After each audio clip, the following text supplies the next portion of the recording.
India will change its name from India to so and so. Should I tell you? India will change its name from India to Bharat. B-H-A-R-A-T. Spiritually, it has been registered. You will start hearing news about this prophecy next year, but the effect may not be next year.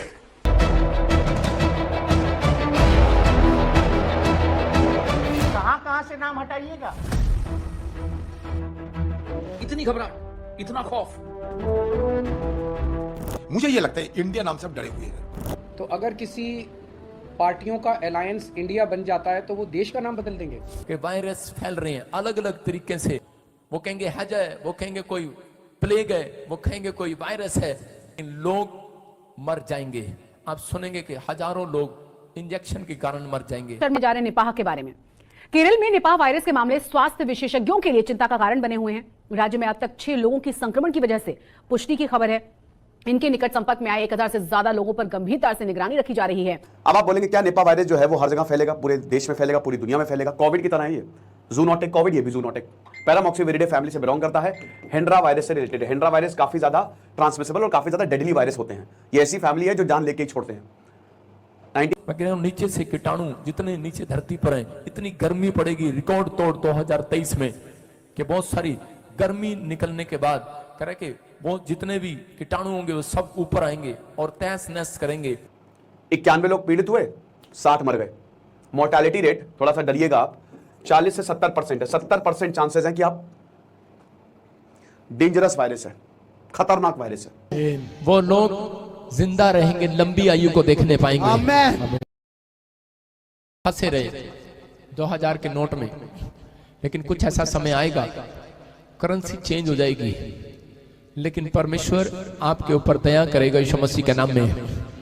2022 में मसीह लोग परमेश्वर का favour अपनी ओर देखेंगे यीशु मसीह के नाम में।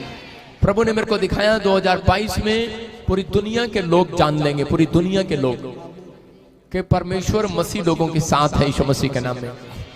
बोलो हालेलुया। आपको महसूस होगा 2022 में अबलबा शबलबा बलबा शबलबा बलबा शबलबा कुछ देश के देश तबाह हो जाएंगे, छोटी छोटी कंट्रियां तबाह हो जाएंगी। मैं देख रहा हूं कि ऐसा वायरस फैलेगा, ऐसे लगेगा वर्ल्ड वार होगी है। लेकिन कुछ देशों पर मैं कह रहा हूं जब परमाणु बम गिरता है तो कुछ तिहाई हिस्सा खत्म हो जाता है। ऐसा लगेगा कि बहुत सारे वायरस ने घेर लिया लोगों को। मैंने कहा था तीसरी लहर आएगी, 2020 में ही बताया था, लेकिन फिर देख रहा हूं 2022 में फरवरी के बाद फिर बड़ी प्रॉब्लम्स आ रही हैं। लेकिन परमेश्वर अपने लोगों का फेवर करेगा यीशु मसीह के नाम में, अपने लोगों का फेवर करेगा। और आप देखेंगे 2023 तक आपके घराने, आपके लोग जो आज क्रिसमस पर बैठे हैं, आप देखेंगे और परमेश्वर आपके कानों में बार बार कहेगा, याद कराएगा कि तू क्रिसमस पर चर्च में गया था मुझसे मांगने के लिए, इसलिए मैंने तेरा फेवर किया यीशु मसीह के नाम में। वो लोग जिंदा रहेंगे, लंबी आयु को देखने पाएंगे। अबलबा शबलबा बलबा शबलबा बलबा शबलबा। आप समुद्री तूफान को देखेंगे, यूएसए के अंदर बहुत बड़ा तूफान की न्यूज सुनेंगे, बहुत सारी प्रॉब्लम्स, आप लहरें सुनेंगे, भयानक एक्सीडेंट सुनेंगे कि जो आज तक नहीं हुए। भयानक पहाड़ियां टूटते देखेंगे, समुद्र का लेवल, पानी का सूखा सुनेंगे। कई स्थानों पर इंडिया में भी और जगह भी सूखा पड़ जाएगा। लेकिन प्रभु मैं फिर कह रहा हूं कि जहां स्थान पर मसीह लोग प्रेयर करेंगे वो बदल जाएगा यीशु मसीह के नाम में। बहुत सारे एमएलए, बहुत सारे मंत्री लोग 2022 में पास्टरों को बुलाएंगे और अपने स्थानों पर प्रार्थना कराएंगे, और ये इंडिया के अंदर होगा यीशु मसीह नासरी के नाम में। अबलबा शबलबा बलबा शबलबा। इजराइल को फिर एक चेतावनी मिलेगी, एक लड़ाई झगड़े का साइन मिलेगा। इंडोनेशिया डूब जाएगा। इंडोनेशिया तुझे चेतावनी दे रहा हूं, फिर से आत्मा कहता है इंडोनेशिया चेतावनी दे रहा हूं, सुधर जाओ। इंडोनेशिया के लोगों को प्रभु बचाना चाहता है और बार बार कह रहा है, नहीं तो भूकंप और बड़ी तबाही को देखोगे। और मैं कह रहा हूं कि इंडिया में भी जो लोग विश्वास नहीं करते, मैं कह रहा हूं कि बहुत बड़ा भूकंप आने वाला है, बहुत बड़ी तबाही आने वाली है, लेकिन लोगों को पता नहीं अभी। लेकिन मैं देख रहा हूं कि परमेश्वर हमारे इंडिया पर हाथ रख रहा है यीशु मसीह के नाम में। मैंने हर साल कहा ऐसा होगा, लेकिन लोगों ने मेरी बात को सुना नहीं। लेकिन पवित्र आत्मा मुझे बोल रहा है कि जिनके लोग ए नाम वाले SRM और P और KN, हमारी कमियां हैं कि आज हम ईश्वर को जानते कब है, जब हमारी नीड होती है, जब हमारी आवश्यकताओं की हमें बहुत ज़्यादा ज़रूरत होती है, तो हम परमेश्वर के वचन के पास जाते हैं, उसकी आराधना करते हैं, उसकी स्तुति करते हैं। और जब वचन हमें अपने पास लेके आता है तो हम उसे नहीं देख पाते। इसी तरह वचन देखो, आप कहीं संकेत आपको इस तरह के मिलेंगे, कहीं तूफान आ रहा है, कहीं बाढ़ आ रही है, कहीं जलजला आ रहा है, कहीं भूकंप आ रहे हैं। आप इस चीज़ को अनदेखा ना करें, आप इस चीज़ को अनदेखा ना करें। ये एक ऐसा विषय है जो हमें अवेयरनेस की तरफ लेके आता है, वो हमारे परिवार के लिए, क्योंकि प्रभु ने अपने इकलौते पुत्र से प्रेम किया, उसी प्रकार हम भी हमारे पुत्र और पुत्री और हमारे माँ बाप से प्रेम करते हैं। क्यों करते हैं? क्योंकि वो रीति उसने सिखाई है और हम उसके लिए कुछ भी करने को तैयार हो जाते हैं। उसी प्रकार परमेश्वर भी अपने एक पुत्र के वादे के लिए सब कुछ कर सकता है। आप जान के अनजान ना बने, आप अनदेखा करते हैं मेरे भाई बहनों। कोई आपसे मांगता है तो आप नहीं देते हो, कोई आपको पुकारता है तो आप नहीं जाते हो। आप क्यों ऐसा जीवन जी रहे हो? जबकि परमेश्वर के सिग्नल यही है कि जो परेशानियाँ आती है उसके पीछे परमेश्वर खड़े होते हैं। पर जो परेशानियों को देख के परमेश्वर को भूल जाता है, परमेश्वर भी उससे भूल जाता है। मेरे भाई बहनों, आज हम बहुत से भाई उन दुख उठा रहे हैं जो शरीर की पीड़ाओं में, पारिवारिक पीड़ाओं में, कर्जों में हैं, जो आज एहसान तले दबे हुए हैं, जो बोझ तले दबे हुए हैं, जो आज हिम्मत नहीं जुटा पा रहे, जो आज अपने परिवार को नहीं चला पा रहे।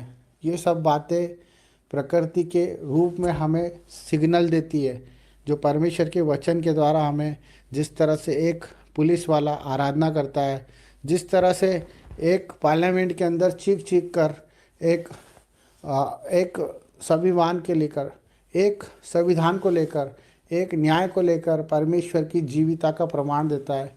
और इसी तरह परमेश्वर की प्रकृति भी उस चीज़ का प्रमाण देती है। जब नदी नाले सूख जाते हैं, जब आकाश काला हो जाता है और चंद्र ग्रहण होता है और सूर्य उदय होता है और पंछी आकाश में इधर से उधर होते हैं, जिन पे कोई बंधन नहीं है, जिन पे कोई बंधन नहीं है, वो कोई देश को नहीं जानते, वो कोई जात नहीं जानते, कोई समाज नहीं जानते, वो सिर्फ परमेश्वर की हमें सिग्नल देते हैं, वो परमेश्वर की क्रियाओं को हमें समझाते हैं। पर हम भूल जाते हैं कि हम इस सृष्टि में ईश्वर के भरोसे आए हैं।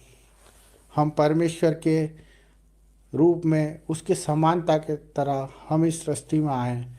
हम जिस दिन अपनी फ़िक्र करना छोड़ देंगे, जिस दिन हम दूसरों की फ़िक्र करना शुरू कर देंगे, उस दिन आपको परमेश्वर की हर एक बात सुनाई भी देगी और दिखाई भी देगी। हमें अपने दर्दों को, अपने दुखों को आज अपने जीवन से निकाल के फेंकना है। हमें उनका महत्व ख़त्म करना है। जो हमें लगता है कि हमारे बिना नहीं हो सकता, वो चीज़ों को हमें छोड़ना है। मेरे भाई बहनों, हमें हर एक जिम्मेदारी को प्रभु को सौंपना है। हमें हर एक बात को प्रभु के हाथों में सौंपना है, चाहे वो कितनी भी बड़ी बीमारी क्यों ना हो, हमें परमेश्वर के हाथ में ही सौंपना है। चाहे वो कितना ही बड़ा संघर्ष क्यों ना हो, क्योंकि जब आयुब को आप देखते हो बाइबल में कि वो परमेश्वर को कहता था कि अगर परमेश्वर चाहे तो मुझे मार भी दे तो मैं उस पर भरोसा करना नहीं छोड़ूंगा। हमारा भरोसा परमेश्वर पर होना चाहिए, क्योंकि न्याय का दिन निकट है। आपके न्याय का दिन निकट है, क्योंकि आपने जो करा है उसे आपको प्रभु के सामने रखना पड़ेगा। इसलिए मन फिराओ, पश्चाताप करो, प्रभु के करीब आओ, दुआएं करो, प्रार्थना करो। इसी से बचोगे, हर एक परेशानी से, हर एक तकलीफ़ से, कर्जों से, बीमारियों से, जब आप मन फिराओगे और अपनी गंदी आत्मा को छोड़कर परमेश्वर की पवित्र आत्मा को स्वीकार कर लोगे। यही सच्चा परमेश्वर हमसे चाहता है कि आप आपकी फिक्र छोड़ दें और परमेश्वर की प्रार्थना दुआ में लग जाएं और उसके कामों को करें, उसके कामों को ढूंढें।